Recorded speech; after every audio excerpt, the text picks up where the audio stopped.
Sabali pa yung implementasyon iti search operation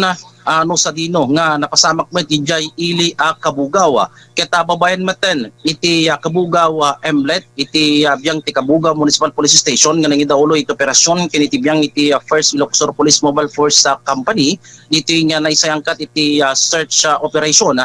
kontra ken deti tawon ti Dapulok ket innem daytoy ket babayi nga may bilang akas street level individual Ili Kabugaw. No sa dino nga daytoy ket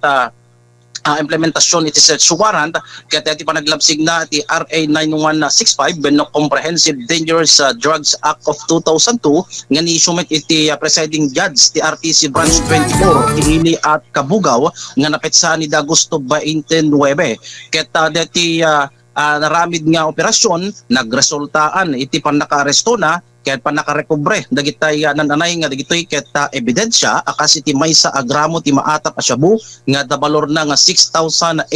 pesos nga naikarga iti 5 piraso iti heat seal transparent plastic sachet nga nagtitipunen iti kilo na ket dagitay nan drug evidence ket negative awan dagitay naala nga dagitoy ket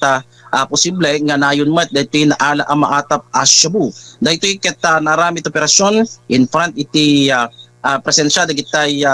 witnesses dati suspect ken dagitay law enforcement personnel banagmat nga kalpasan iti dayta ket pipinirmada nabasahan ti Miranda rights na ipamediko legal at yagdama ket adday sunan iti mismo kustodiya iti kapulisan ket manamnama nga mapilaan isuna iti kaso. Para kapigsan na radyo ti Locandia, DWRS Komando Kabarangani Komando 22, Albert Dofredo.